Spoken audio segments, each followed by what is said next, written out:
లీనా మరియు మాయా తూతి. ఒక ఊరిలో లీనా అనే చిన్నారి ఉండేది. లీనా గది చాలా అందంగా ఉండేది. ఆ గదిలో రంగురంగుల బొమ్మలు, పుస్తకాలు, చిన్న చిన్న ఆట వస్తువులు ఉండేవి. కాని లీనా గదిలో ఒక ప్రత్యేకత ఉంది. ఆమె వేసిన చిత్రాలు ఒక్కొక్కటిగా నిజమవుతుండేవి. ఆమె ఒక కాండీ గీస్తే అది నిజమైన కాండీగా మారి బయటకు వచ్చేది. ఆమె ఒక గాలిపటం గీస్తే అది నిజంగా గాల్లో ఎగరసాగేది. ఆమె ఒక డాలరు గీస్తే అది నిజమైన డబ్బుగా మారిపోయేది. లీనా ఊహాశక్తి అంతా మాయమయం. ఆమెకు కళ అంటే చాలా ఇష్టం. ఒకరోజు వర్షం కురుస్తోంది. గాలులు వీచుతున్నాయి, కిటికీలకు చినుకులు తగులుతున్నాయి. ఆ రోజు లీనా బొమ్మలతోనూ, పుస్తకాలతోనూ విసిగిపోయింది. ఎంత ఆడినా, ఎంత చదివినా ఆమె మనసు బోరయ్యింది. ఆమె ఒక పెద్ద నిట్టూర్పు విడిచింది. అయ్యో! ఎంత బోర్గా ఉంది. అప్పుడే ఒక అద్భుతం జరిగింది. మంచం కిందనుంచి ఒక వెలుగులు వెదజల్లే తూతి బయటికి వచ్చింది. ఆ తూతి నెమ్మదిగా గిరగిరా తిరుగుతూ లీనా కళ్ల ముందుకు వచ్చింది. లీనా ఆశ్చర్యపోయింది. అరే! ఇది ఏంటి? ఇంత అందమైన తూతి ఎక్కడినుంచి వచ్చింది అని అనుకుంది. ఆమె కళ్లలో ఆశ్చర్యం, ఆనందం కలిసిపోయాయి. ఆమె వెంటనే వాటర్ కలర్స్ తీసుకుంది. ఆ తూతితో ఒక చిన్న ఎర్ర బంతిని గీసింది. ఆ గీత పేపర్ మీద పూర్తవగానే అరె! ఒక మాయాజాలం జరిగింది. ఆ బంతి పేజీ నుంచి బయటకు దూకి నిజమైన బంతిగా మారింది. అదే సమయంలో బంగారు రంగు పొడిగదంతా మెరుస్తూ వర్షంలా కురిసింది. లీనా ఆనందంతో కళ్లను పెద్దగా తెరిచింది. ఆమె గది ఒక మాయలోకంలా మారిపోయింది. లీనా త్వరగా గది తలుపు మూసుకుంది.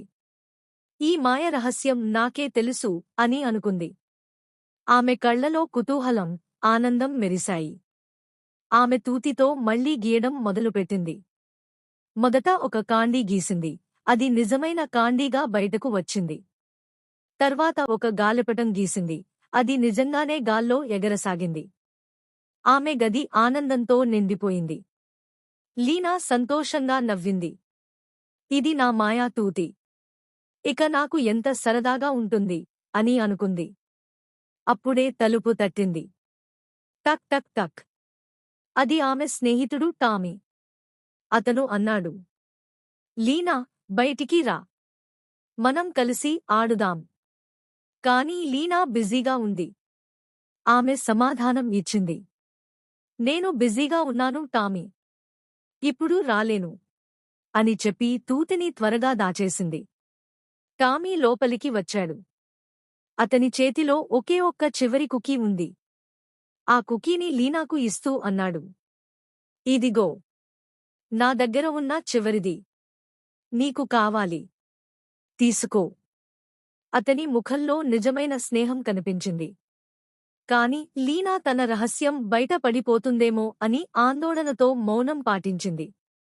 లీనా తర్వాత మాయా తూతితో ఒక చిన్న కుక్కపిల్లను గీయాలని ప్రయత్నించింది. కాని ఏం జరగలేదు. ఆ తూతి వెలుగుపోయింది. ఆమె వేసిన గీతలు నిర్జీవంగా కనిపించాయి. ఆమె మళ్లీ ప్రయత్నించింది. ఒక సైకిల్ గీసింది, కాని రంగులు వెలగలేదు. ఏమీ బయటకు రాలేదు. లీనా నిరాశతో తూతిని బిగిగా పట్టుకుని మెల్లగా చెప్పింది, ఎందుకు పనిచేయడం లేదు? నేను పంచుకోవలసింది. ఆమె కిటికీ దగ్గరికి వెళ్లి చూసింది. బయట టామీ ఇతర పిల్లలతో ఆడుతున్నాడు. అతను తన బొమ్మలు వారితో పంచుకుంటున్నాడు. ఒక చిన్న అమ్మాయికి చెప్పులు కట్టడంలో సహాయం చేస్తున్నాడు.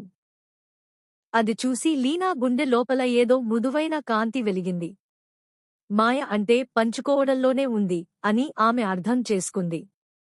లీనా మళ్లీ తూతిని తీసుకుంది. అరె!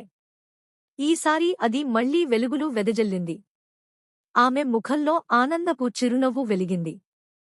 లీనా నెమ్మదిగా బయటికి వెళ్లి టామీ దగ్గరికి వచ్చింది. తన చేతిలో ఉన్న మాయా తూతిని చూపిస్తూ మృదువుగా పిలిచింది, టామీ. ఇప్పుడు ఆమె సిద్ధమైంది. ఆ మాయను తన స్నేహితుడితో పంచుకోవడానికి. ముగింపు. పంచుకోవడం వలననే మాయ నిలుస్తుంది. స్నేహం, దయ, పంచుకోవడం ఇవే నిజమైన మంత్రాలు.